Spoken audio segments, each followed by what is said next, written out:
All right, so Padres fans, last night was a fun end to the night, but the day was not that great overall when you think about it long term because we don't know when Darvish is going to come back. There was a bunch of roster moves. Obviously, Fernando Tatis Jr., he's going to be down. We don't know when he is going to come back. And post game, so this was after my post game reaction video went out last night. Tatis spoke to the media, and it was not great. He doesn't know when he's gonna come back, didn't wanna put a timeline on it because then people are gonna expect things, right, obviously, so that's fine, but it sure doesn't seem like he's gonna be returning before the All-Star break. There's 16 games now, I believe, until the All-Star break, and if I had to bet, I would not expect him to return right after the All-Star break. He may not be back until August, if we're being honest, so Kevin Acee in Padres Daily, his Padres Daily newsletter, he wrote a bunch about this, had quotes from Tatis, and so I will just go through this here. Starting off with Tatis, how he was seeming sad about the entire situation, obviously. Like he was happy for Profar with what happened last night, but obviously he wants to help this team. He wants to be on the field, and it just sucks that this ends up popping up. Actually, I shouldn't say popping up because it didn't pop up. It's been there for months. He's been battling through this for months. And that's part of the issue here amongst some Padres fans. They're like, well, why did they allow Tatis to keep playing when Tatis was having cramps in the Korea series? And then in San Francisco, he started to feel it. And it's clearly he's not himself. Why did they allow him to continue to play? But Tatis says here, it's going to be some time. We're trying to aim after the All-Star break, but we're talking about something serious in my bone in my right leg. And go check out Marty Caswell's video on her YouTube channel. You could see the tone or hear the tone. It didn't seem like, oh, we're trying to aim after the All-Star break. Like, yeah, right. That's a great date. It seemed more like, yeah, we're trying to aim after the All-Star break, after the All-Star game, but that's probably not going to happen. That's what I got from Tatis. And Kevin here says, the injury will likely keep him out at least a month and perhaps closer to 2 months or more. So if he's out for that long, just a month, let's just say he's out for a month. That takes you to end of July. And again, I think August is probably more realistic. And there's Kevin in his Padres Daily went more into, I think he talked to a doctor about what the timetable might be, and it's 6 to 14 weeks, I believe, and I'll get into that here in a little bit. But if that's the case, I mean, you're putting a lot more of, maybe not a lot more because there's already a lot on these guys' plates, but Profar, Merrill, obviously, I'm not saying they're going to shy away from it, obviously. They're not those guys, but that's a lot on them. And then Manny is going to have to step up. No doubt about that. We'll see when Bogarts returns. That's another guy that we just don't know as well. Campy is on the IL. Tatis here says, there's some serious stuff in my leg that can get worse. We definitely don't want that. I was playing through it. I probably could have kept going, but the doctors recommended for the best to heal it now. That way, it doesn't get worse, and it's just better that way. The initial diagnosis of a quad strain was wrong, as imaging last week showed. Tatis said he suspected as much. I know what I was feeling. I knew it was not muscular. It was some really sharp pain, but at the end of the day, we're here for results. It doesn't matter how tough it gets.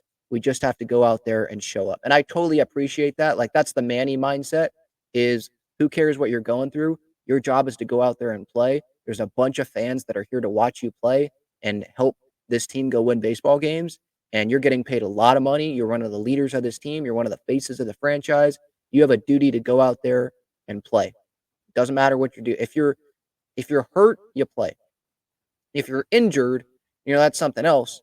But we've still seen, like, Tatis has been injured and he still could play on it. Like Schilt was saying pregame yesterday, how Tati, yeah, he can play through it still.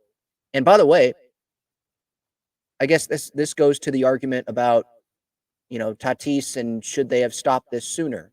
Well, in his last 23 games, he was hitting over 300. He was playing really well. And that quote about, yeah, he just has to go out there and show up. Kevin writes here, past 25 starts, Tatis hitting 354 with a 1003 OPS. So he was playing well. Obviously, he had that long hit streak, and clearly he was not himself. Um, doesn't seem like he's been himself actually for a while now. When you look at the game footage, it seemed more like really recently, but he's been dealing with this for months. Tatis said, "I feel like I can hold it for as long as I could. It got to a point where it was hurting in my right leg, but it was going all through my body." And I think we've experienced this too. Maybe not like this with that type of injury, but somewhere, whether it's your back or something, it just feels like it affects everything. And you're just thinking about it constantly. So I just imagine how hard this has been for Fernando to be playing through this. Now, in the game, probably adrenaline takes over. And when you have to go make a play, you try to go make the play. You're not thinking about your injury all of a sudden. But when you're not in that high intense environment like that, where you have to go do something, you're probably thinking about it a lot. Um, Now, Tatis gets into here about how long he has been dealing with this. He says it's been a long one. It's been progressive. After the season opening series in Korea, I got cramps all over my body after that last game. And then when it got real serious was when we played that first series in San Francisco. I started feeling it then. And then from that point, it started getting worse. So that's again, that's where like the discussion amongst fans is like, why did they allow this to continue happening? And my explanation for that would be, well, Tatis was not visibly limping until like what the last week or last couple weeks, probably, you know, because we weren't taught. I remember bringing it up, I think, on a show like, is Tatis playing through something? Because I do remember watching him in right field and not this wasn't on TV. It was a game that I went to, seeing him in right field. And when you're at the game, obviously, you're not relying on cameras. You can just stare at that guy and see how he's moving, the whole game if you want to. And I wasn't doing that, but I was definitely focusing on Tatis, and it didn't look like he was moving like Fernando. And so I want to say that was, I don't know if it was a full month ago. It was a few weeks ago, definitely. And so, okay, last few weeks, but he's been playing through this for an even longer period of time, but we haven't seen it. So the Padres, they know more than we do. The trainers probably know how long Tatis was dealing with something because they have to work on him every day. But it's one of those things where if Tatis can play, you want Tatis in the lineup. And sure, the team, it's their duty to save the player from themselves because the player is always going to want to say that, yeah, I'm good. I can play because they want to play, right? Like that's all they knew. That's all they know is to compete, go out there and play. And when you're Tatis and you look up to someone like Manny your entire career so far, and Manny plays through everything, you're feeling like, man, I got to play. It's my duty, right? I mean, I just read that quote earlier. And so if he can play, I feel like that's probably more up to the player. And I'm talking about before we saw him not moving around like Tatis. So, like a month ago, right?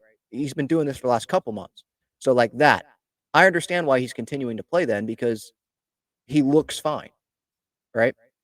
And even these last couple weeks, I don't know if maybe they did know these last couple weeks that it was in the bone, but I only remember reading about Tatis like mentioning the bone over the last week, maybe I think last week or so.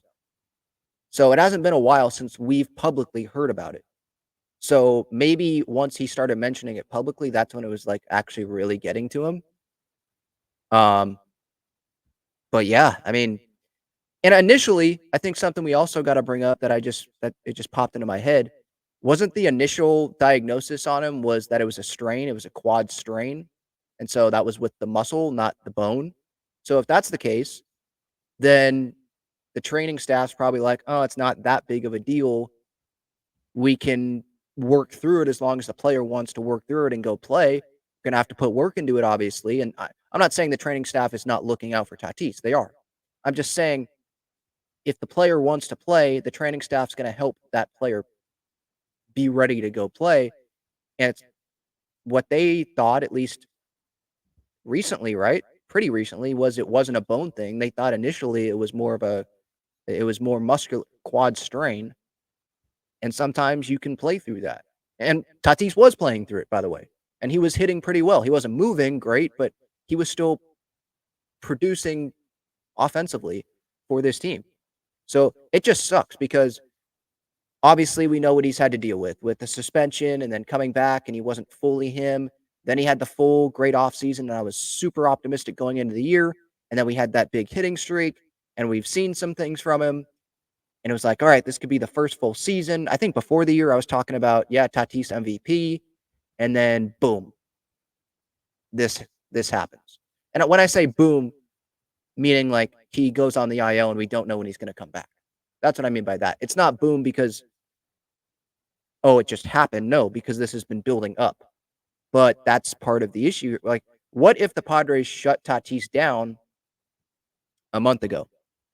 What they would probably tell you guys as well, if you have that question, well, where would we be in the standings then if we shut Tatis down a month ago? But you could get him back sooner, and it could have gotten to 100% sooner if you shut him down. But if you would have shut him down, you wouldn't have gotten that, you know, 1,000+ OPS from him the last like month or whatever it is. So it's a tough situation there, especially when he's one of your star players and he's out there still playing. It didn't seem like to me that he was like, "Oh, I wanna go sit. I wanna go on the IL." No, he was out there and wanted to play. Kevin Acee was saying the other day that Tatis, yeah, he didn't want to go on the IL, but it's best for everyone involved here. Um, this was the doctor that Kevin spoke to, Dr. Timothy Gibson, Orange Coast Medical Center, Fountain Valley, said the recovery time for a stress reaction can be related to how long someone has dealt with the injury. Gibson obviously has not examined Tatis, said Tatis should recover 100% and not have any ongoing issues, but the time for a return to play could range from 6 to 14 weeks. So just 6 weeks. That's, I mean, what was the last time he played? The 21st or 22nd? Let's say 22nd. So 29th, the 6th, 2, 3, 4, 5, 6. So he wouldn't be back till early August. That's just 6 weeks. And who knows if it's going to be more like 14 weeks. We'll see. Maybe it depends on where the Padres are at in the playoff race, to be honest. Because what if they drop games and they're like 4 or 5 games back? Tatis is probably going to feel like, hey, if I can move here, I need to go help my team. Is that the best long term? Probably not. But these guys are competitors. They're freaking competitors. So we'll see. Gibson, by the way, he was backing up the Padres training staff here. Those that evaluated Tatis said it would be easy for it to look like a muscle strain. This is the kind of injury a runner gets. It's not that common. The fact it was delayed is not all that surprising. So again, like the strain part, that's what I mentioned, the strain. So them initially saying it was a strain, that's not going to cause alarms, I wouldn't think, as much as bone. Like it's bone, it's in the bone. And once they heard that, that's when it's like, okay, yeah, let's shut this thing down here. So it sucks. And Jackson Merrill, he had some comments as well saying it really blows. When I found out, I was in a really bad mood. One of my best friends on the team, talking about Tatis, he's really kind of been a little leader to me, especially being kind of close to my age range. So emotionally, it kind of was really hard for me to kind of accept that. I wasn't going to have him out there for a bit, but I'm really grateful that we kind of found it now as opposed to later, is, what he's saying there. And I totally agree with that point as well. Like, I'd rather have this happen now. Let's say he returns in August, than it happened in August and he shut down the rest of the year. Um, Merrill continues here. I'm really grateful that we kind of found it out now. I'm glad he's not going to play on it because I want to play with him for the next 8 or 9 years rather than the next two. I want him to get healthy. Right there, that caught my attention. I want to play with him for the next 8 or 9 years rather than the next two. I don't know about what the rather than the next two part was. Like, if Tatis continues to play, this could be a really bad thing and it would affect the rest of his career. Is that what he's referring to there? Because that's scary. But the 8 or 9 years part, well, Tatis isn't going anywhere. So Merrill wants to be a Padre long term. And if you're the Padres, do you go to Jackson Merrill now, or let's say at the end of the year, and try to get a Ronald Acuna Jr. extension done, like go right out of the gate, rookie year, go get it done? Or do you want to take a more patient route with it and see how he does as the league adjusts to him? Does he get stronger? How does he do in the next couple of years? And then you buy out the last, let's say you buy out, you wait this year, next year, year after that, and then you buy out all the arbitration years, and then you sign him through age, let's say like 29, he's a free agent age 30, or age 30 season, he's a free agent at the end of that season, let's say. And if that's the case, then you would buy out what, a few years of free agency, and that's his prime right there. And then if you need to sign him long term, Padre for life, then you can do that down the road. I wouldn't be surprised to see reports out there, rumors out there about the Padres being interested in a long-term contract extension, a partnership with Jackson Merrill, because this is the guy. He is legit. I'm not saying you give him 14 for 340. I think that's what it was for Tatis. I don't know if they're going to do that, but this is one of the faces of your franchise. This guy is a fan favorite. I get it. It's his rookie year. If they don't want to do it now, I understand that. You want more of a track record. I get that. But this guy, it feels like this guy needs to be here long term. Regardless of when they do it, this guy needs to be here long term. If he wants to be here, all he cares about is winning. He has the right mindset. Got to get this done. Seems like a great teammate. Got to get this done. I see a little bit of Bryce Harper in this guy. You see Freddie Freeman in the swing. You know how Bryce Harper has matured? And with the Phillies, he really wants to win. He cares so much about winning. Seems like he cares so much about the city of Philadelphia and his teammates and all. It just seems like great overall player and teammate, everything. Whole package right now with Philly, right? That's what I'm seeing with Jackson Merrill. And Jackson Merrill's my age. He's 21. So it's just, this is the guy. I don't know what that looks like. Does that look like 10 years? Does that look like, what would that be? If you bought out 3 years, would that be at the end of this season, let's say? So that would be what, an 8-year contract? What would that look like? 8 years for how much? Is it 8 years for 120? Is it 8 years for 100? I don't know what it is. But this guy is a stud. He cares about winning. Seems like he really wants to win for this city. He had the quote, Marty Caswell on her YouTube channel last night had the interview with Jackson Merrill about how great the crowd was. And Jackson said, someone on the other team actually told me, he said, this atmosphere is ridiculous, talking about it, the atmosphere from last night. It's electric. And I was like, yeah, dude, it's the best in baseball, in my opinion. So, like, he is totally bought into all of that. So, love Jackson Merrill. I mean, and like I said the other day, he is up there. If not at the top, he is top 3 probably on fan favorites. So we'll see. But it's great that he wants to be here long term. I don't think that's just him saying that. I think he really does love it.